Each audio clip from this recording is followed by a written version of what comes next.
Welcome to the Church of Logic. My name is Cody Rue, and today is our second episode. We're going to talk about the birth of modern mathematical logic and some of the history that surrounds it. I think this is kind of an interesting subject because this is really one of the unique occurrences of a real convergence between philosophy, mathematics, and in some ways the social and political zeitgeist of the time. I think arguably there are instances of physics where this has happened, but logic is really a unique situation. Roughly, as a disclaimer, I want to say that I'm not a historian, and all that I'm going to say here are things that I've gleaned from either talking to historians or reading biographies, history books, and anything I say should be taken with a grain of salt and, checked with real historians. I'm hoping some will show up and tell me where I've gotten things wrong or add clarifying insights. So let's go back to the mid-19th century and try to get a feel for what the scientific land was back then. I would say that all of science, math, engineering, physics, biology, psychology, all of these were in this incredible boom. The Enlightenment had happened, that there had been incredible advances, calculus existed, engineering was in an incredible place, right? The Industrial Revolution had happened, and things were really incredible from a scientific standpoint.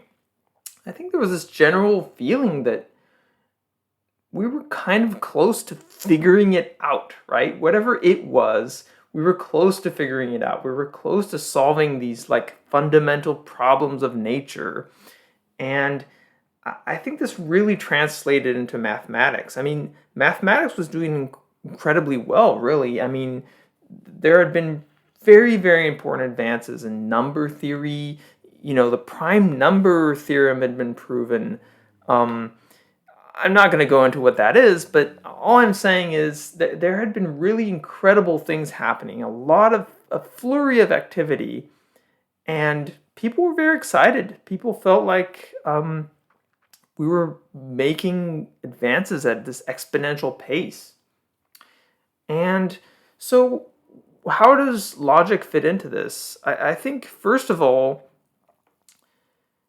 a few weird things were starting to happen in analysis. People were starting to find very strange counterexamples, and people were starting to have difficulty turning intuitive leaps of logic, intuitive feelings about what should be true, into what was emerging at the time as the rigorous notion of what a correct proof was, which was really break things down into their elementary components. Each step should be, rigorous logical inference. But of course, nobody had a definition for what a rigorous logical inference was, and people were starting to find strange counterexamples. Famously, there's the Weierstrass function, which is continuous everywhere but differentiable nowhere function. Now, again, what that means maybe is best left for another time, but these are things where you could logically build these things and prove they exist. And everything seemed to be quite rigorous, but intuition kind of jived with it. And so there was this real question where, what if intuition is failing us? And what is there to replace intuition, really? When you're doing logic, when you're doing mathematics, what can you use instead of your intuition? So people were asking these questions. And at the same time, there were these very clean, very compelling notion of calculi, where you could use, the whole idea of calculus itself came from a set of computation rules where you could just write down essentially algebraic steps to derive things, to prove things. And this notion was very, very compelling, right? The whole aspiration of the time was take, this wishy-washy geometric intuition and turn it into a calculus, turn it into a series of very mechanical steps. And so this is where we are. It's mid to late 19th century. We know that there seem to be weird things happening in mathematics, and at the same time, we know this notion of calculus, this notion of algebraic steps, this notion of clear mechanical reasoning steps seems to work quite well and is very compelling. And we'd sure like one of those just to handle reasoning in mathematics or even reasoning in general.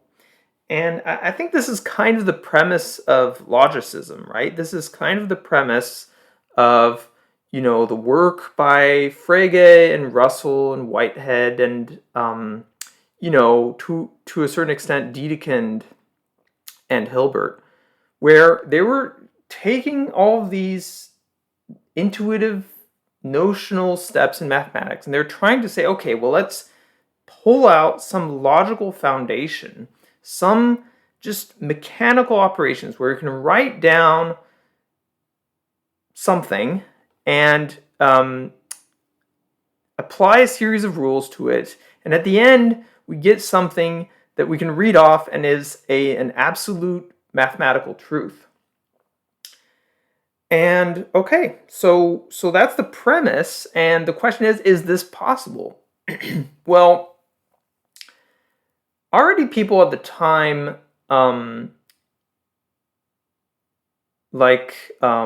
Boole, I'm sorry, I forget what his first name is, but Boole and some others had noticed that there seemed to be a calculus of logical steps where you could take some logical principle and you could define operations between logical principles, like the AND operator or the if then else operator or the OR operator. And there seemed to be some logical rules that felt a lot like algebra. And, famously Leibniz said, his aspiration was to have this kind of calculus that would resolve all these mathematical matters and even other matters, matters of thought, matters of philosophy. And essentially, as far as the math went, they succeeded eventually, right? Frege is generally credited as being the main contributor to figuring out these basic algebraic rules of logic, where you can define basic syntactic notations or notions of like logical constructions. You can define what it means to be a proposition, right?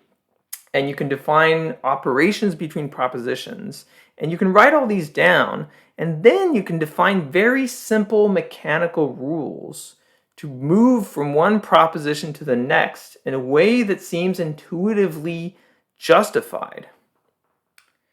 So I think this is the big magnum opus of the end of the 19th century, early 20th century. People came up with these rules, wrote them down, and started developing mathematics. And their aspiration was for this to generally encompass all of the sciences and maybe even all of human endeavors, right? This calculus of writing down things that you believe are true and deriving new truths in a completely, computational way. And there is something compelling about that. And there is something of that has survived even today, where we really do take some of these rules and agree that they're powerful and correct, right? The famous rule is modus ponens, right? If you have an if A then B, and separately you have an A, then you can conclude B, all right? That's an instance of such a rule. And I think it's worth noting the characteristics of that rule, right? It's a very easy rule to recognize as intuitively true, but it's also a very easy rule to recognize as applicable, right? You just need to look at the forms of the things you're asserting, right? If A then B and A, you can just recognize those things, right? I'll talk about this more later, but essentially, a rule is going to be good if a computer can sort of recognize it and apply it, right? It's mechanical. And of course, at the time there weren't computers, but people already had this intuition that, yeah, a rule should be easy to apply. You shouldn't have to think about it. So Frege in particular developed this complex calculus. He developed a bunch of these basic logical principles, and then he used this to develop this system of mathematics. And he showed that you could derive a lot of known mathematics just by applying these general rules. And it was this very compelling argument for logicism, for recasting all of math as this kind of basic calculus with these very, very hard to argue with rules.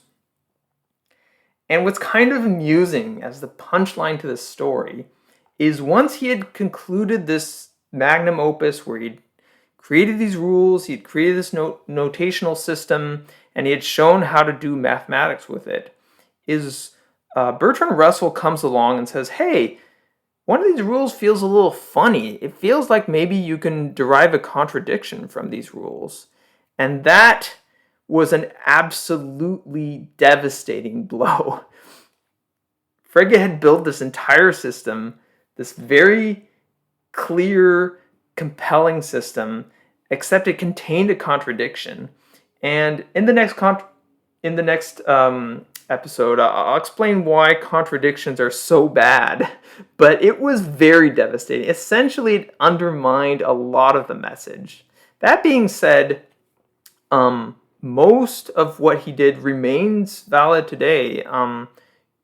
We have this calculus removing these rules that created contradictions. We still have this core symbolic calculus of logic, and that's something that survives even today. And I think that was a monumental achievement in many ways.